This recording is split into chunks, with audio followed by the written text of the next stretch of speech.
32 teams in 32 days. This is episode 31, the Seattle Seahawks episode. Let's welcome in Matty Brown, host of Seahawk Overload, Seahawk Maven. Matty, what's going on? Not much, man. Thanks for having me. Looking forward to talking about Seattle Seahawks. Yeah, and there's a ton of stuff to get into. Obviously, they don't have many draft picks, but it's been a pretty interesting time period for Seattle. Obviously, they started really hot last year. They were undefeated. Russ was the MVP over a quarter of the way through, and then bleep hit the fan. Couple losses, bad performances. They get bounced in the first round. It got completely overwhelmed by the Rams defense. How different did the team look from, let's say, I don't know, week 7 to week 15 going into the playoffs? Well, I think as players have spoken to, teams started to adjust to how they're playing with that high-powered let Russ cook offense, and really, early down running rate they did run a bit more, but it was a negligible impact. If anything, that was just adapting to how defenses were playing the offense and counteracting for that.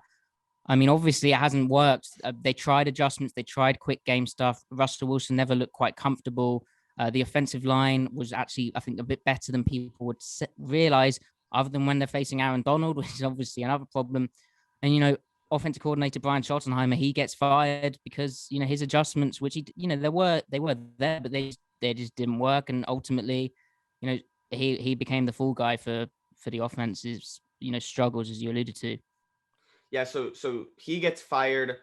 Shane Waldron comes on. He was the Rams passing game coordinator for a little bit. What type of changes do you think he's going to bring? Well, that's going to be interesting. I mean, if you look at Darrell Bevell's offense in Seattle, it was fairly similar to what Brian Schottenheimer was doing. And I think maybe Pete Carroll as a head coach has some say over what kind of scheme they want. And they obviously are trying to incorporate concepts that Russell Wilson likes himself.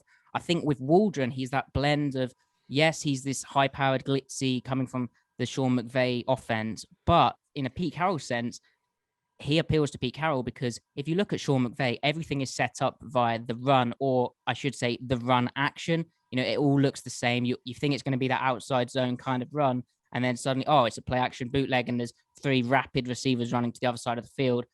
Now, Seattle did that last year, but for me, where it comes down to is in the difference is that Waldron will be, I think, a series offense where, everything looks the same, but it's a slightly different play. And that might help Seattle get back to the basics. It might help Russell Wilson return to a bit more structure and rhythm. And, to Pete Carroll, that run action will appeal to him because he does like running the football a bit more than a lot of fans like. So Russell Wilson did not request a trade. He just said, okay, if you were to trade me, here are the teams I'd prefer. It's a mess, and being a part of the fan base and focusing on the team. What is the latest with this? How much longer should we expect him to be in Seattle for? Well, that's the $1 million, $1 billion question.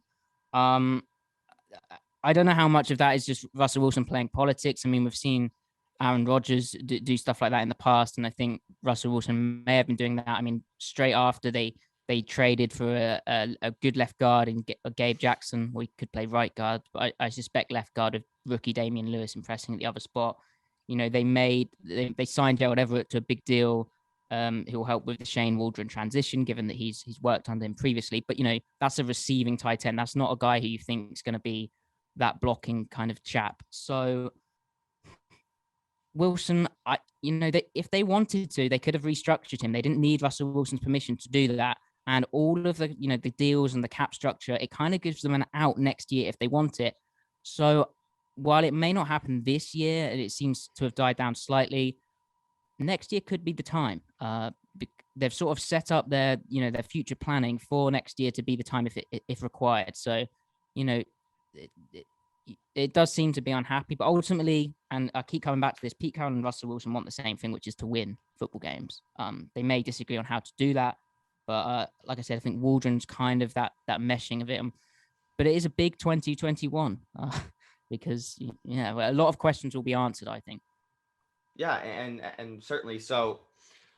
Most of us expected, or I hope all of us expected that Russell Wilson would be in Seattle this year, like at least one more year.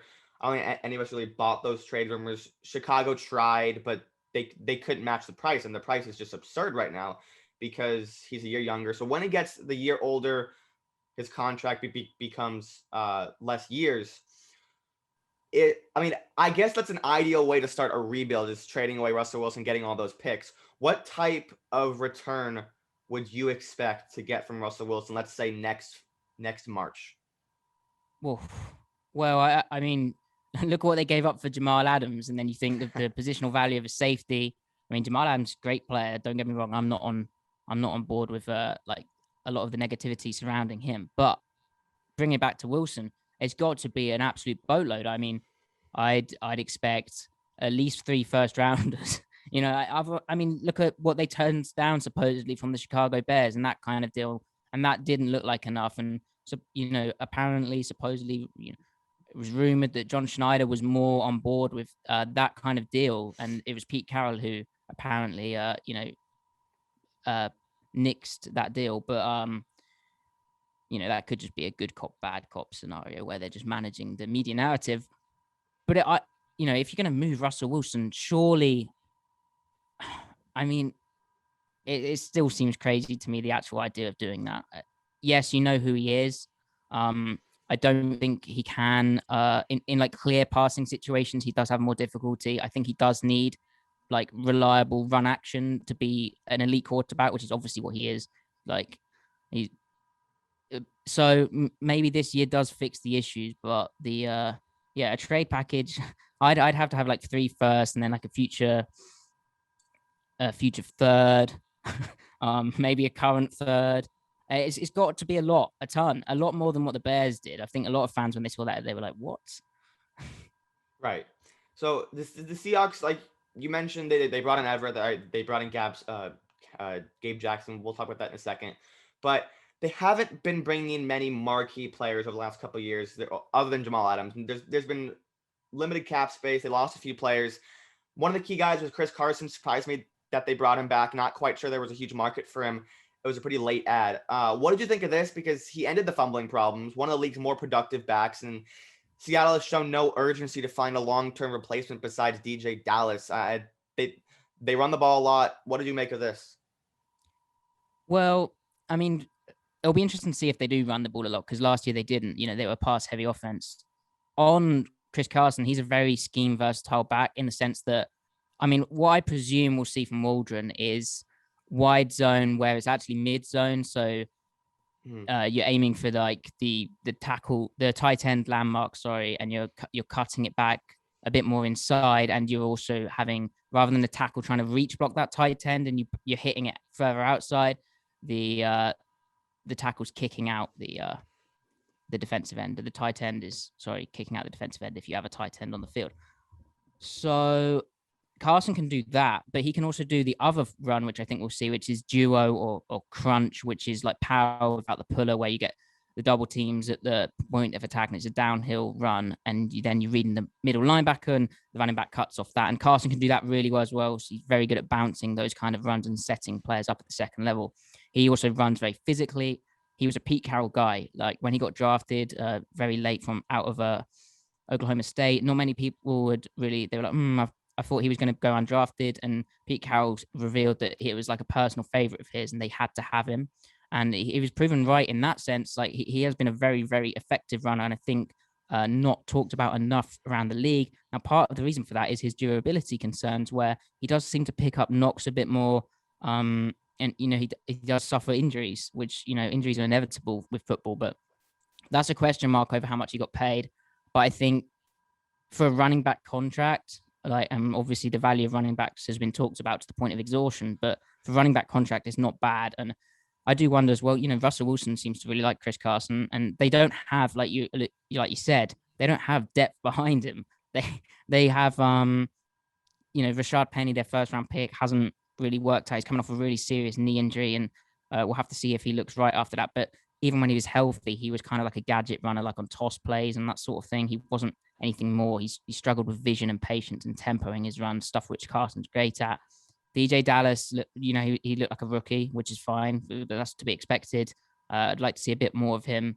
And then Travis Homer is not a very good runner, but he's a very good pass protector. So there's and then Alex Collins they picked up, and He looked shifty and had like a few extra gears than when we first saw him in Seattle on his second time round. But he's more like a change of pace guy. So Chris Carson is necessary, especially with what I said about Waldron using run action. It was necessary to have a back of his ability, and he can catch. Well, right. They got Gabe Jackson. Vegas was shopping him around. Huge move for Seattle. Really the first, I guess, above average marquee protector that Russell Wilson has been given in quite some time. How big is this in kind of just extending the window and keeping Russ afloat? It's quite big because obviously they traded for Dwayne Brown and from Houston a few years ago, and he's been an absolute anchor at left tackle, an incredible player. He's kind of a ticking time bomb at left tackle, actually, and they don't really have a replacement really lined up. But on Gabe Jackson, they got their replacement for Mike Upati, who has retired now, and he was sort of in and out of the lineup last year, sort of playing half games because I think it was a neck kind of problem. Jackson's kind of like Upati, but better. Like his pass pro is pretty good. But I think also he satisfies that nature of being big and strong inside and an excellent puller. And Seattle from the left guard spot really likes people who can pull because they've done a lot of like trap plays with that as like a change of pace run, and it's been very effective. Party was good at that. Obviously, Gabe Jackson's very good at that as well. And the offensive line is actually looking really solid in Seattle. Brandon Shell was great last year. I don't think anyone expected that. The fans wanted Brian Bulaga, and he sound as well. And they got Brandon Shell, and I was like, what? And he's actually really solid right tackle. They have interesting depth pieces along the line, like Jordan Simmons and Jamarco Jones, and guys who can fill in. They're not starters, but they can fill in with some, solidness. And then, as I spoke about earlier, Damian Lewis at right guard's very solid, really good run blocker as well. Kind of a almost similar type of player to Gabe Jackson. Got worked out a bit towards the end of his rookie year, but can't wait to see how he improves. The only issue is center. Ethan Posick kind of caps the run game. I could see them trying to upgrade that in the draft, or perhaps a late free agent signing. Brett Jones was talked about as a potential like low cost addition, which may happen after the draft.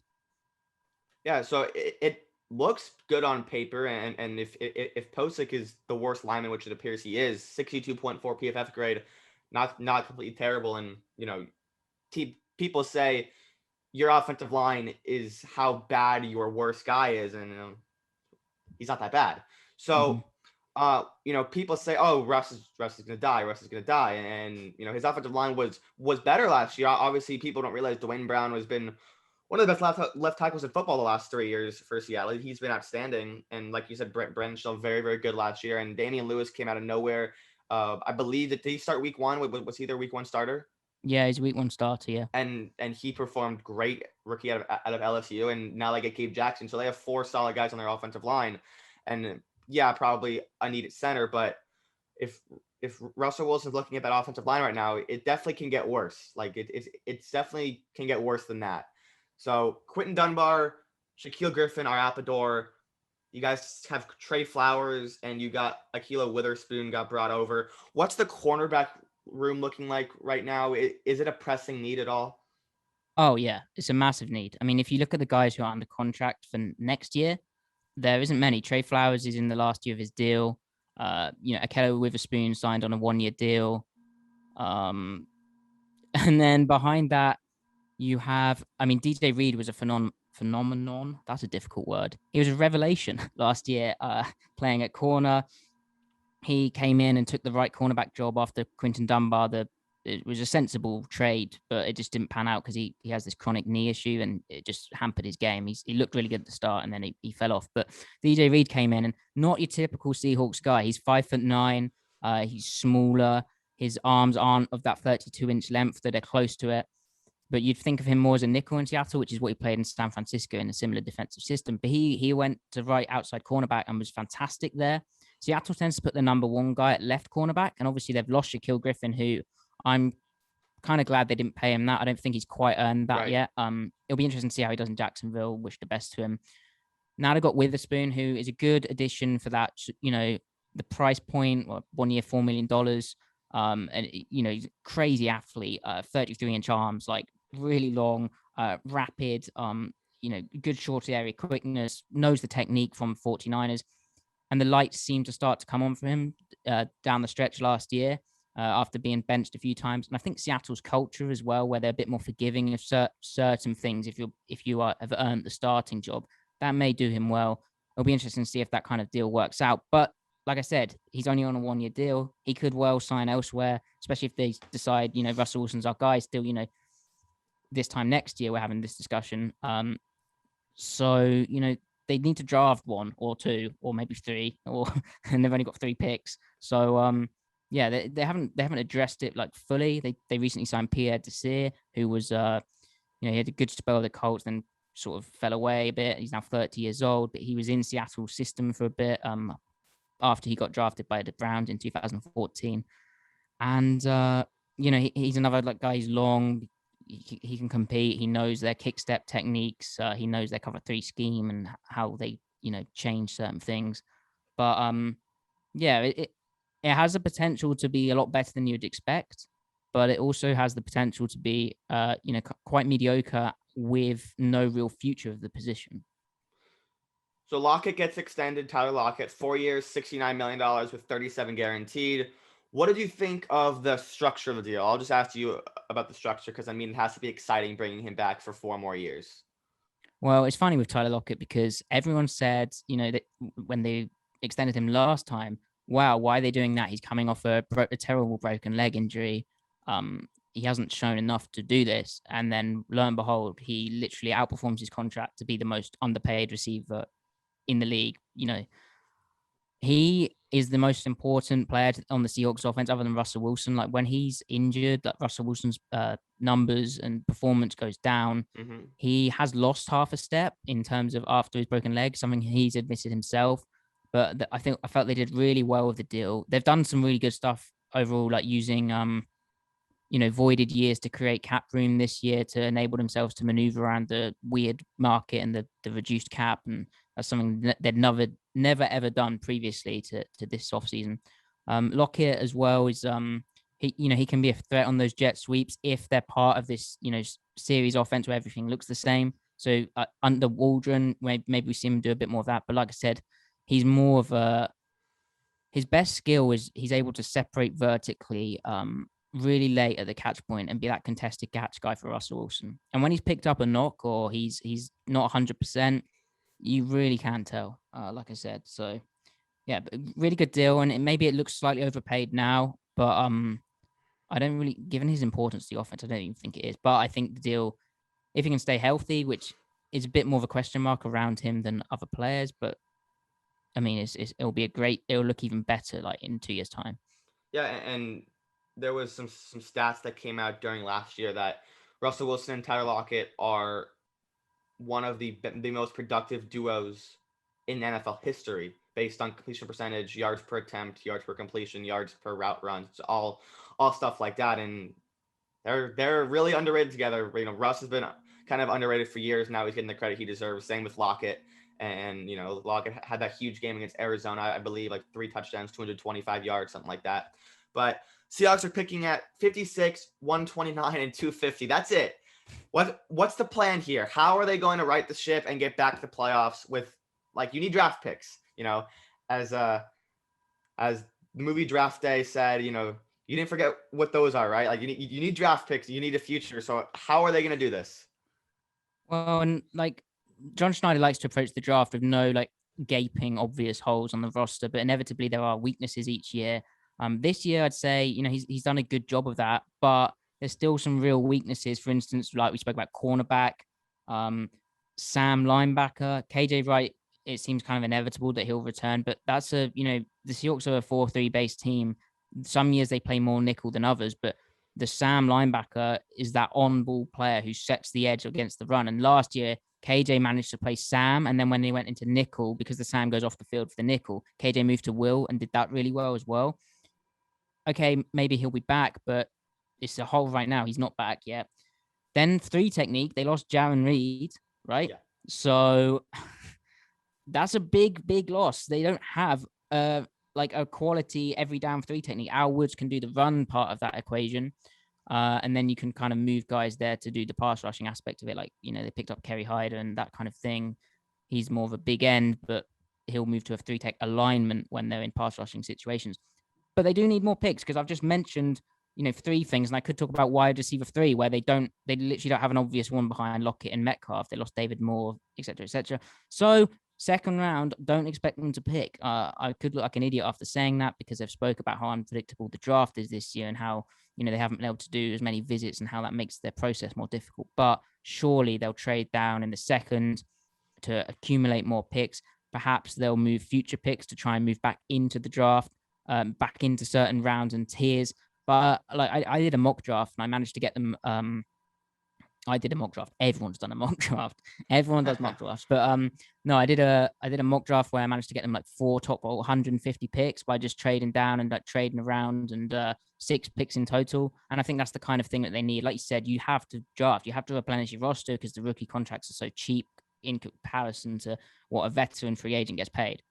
So yeah, but the good news is I think there's a lot of players in the draft who kind of fit them where, like for instance, cornerback, there's some long cornerbacks who I don't think are a scheme fit really or don't use the technique that they want. But like, Benjamin St. Just he kind of looks like a day 2 guy to me, but he looks really good. But then if they wanted to wait, they could get a really good athlete like a Jason Pinnock or something, or like just a really long guy like Sean Wright, and you could get people like that. Wide receiver 3, the wide receiver draft is so deep, and you could go for like a bigger guy, which they kind of need because they lost David Moore. They need that kind of like 6 foot, like 210-pound kind of body, like that kind of backup kind of type. But you could also get like a smaller guy who's really good at jet sweeps because they don't really have that on offense. Lockett can kind of do, but not really. Like I'm thinking kind of like Robert Woods was in the Rams offense, or even like what Brandon Cooks kind of was, but like kind of a slot / Z receiver, depending on where they put Lockett. 3-tech's the one issue where I don't really see much depth there, though you could just take a punt on an athlete. Like I think Jonathan Marshall out of Arkansas had like 36 bench press reps. They'll see that and they'll be like, well, that's a guy who's massive. And on day 3, he's from an SEC school, even though he played sporadically at Arkansas. But, they seem to like that SEC technique for the 3 techniques. So, they can get more picks. It's possible. And Schneider's done it before. In 2018, he managed to turn 4 picks into like, it was like 10 plus. I mean, yes, he traded Frank Clark, and I don't think they're going to trade anyone, but, maybe Jamal Adams could be the guy. I really hope that does not happen. I don't think it will. But, it is a bit different because they don't have the quality picks that they had in 2018. But Schneider, he's like the busiest guy every draft day, like moving around the draft. So he's lost Scott Fitter to the Carolina Panthers, his former, front office friend. He's now the GM over there, but I think he'll still be able to negotiate his way around and accumulate more picks, just not as high. And I think with how uncertain the draft is and such a lack of consensus I'm seeing from the content out there, I think that's okay for Seattle this year. They might get away with it. Yeah, so definitely expect Seattle to be quite active. Not sure that they're going to be picking less than 4 times. They have the 3 picks and certainly can expect them to maybe double it, maybe even more. But Matty, thanks so much for coming on, man. Yeah, well, thanks very much, Jake. I've really enjoyed it. Make sure to follow him on Twitter at Matty F. Brown. Check out Seahawk Maven, Seahawk Overload, all the stuff he does. It's in his Twitter bio. Good stuff there. Thank you, everybody, for watching and listening to this episode of 32 teams in 32 days. Only one more left. I'll catch you in the next one.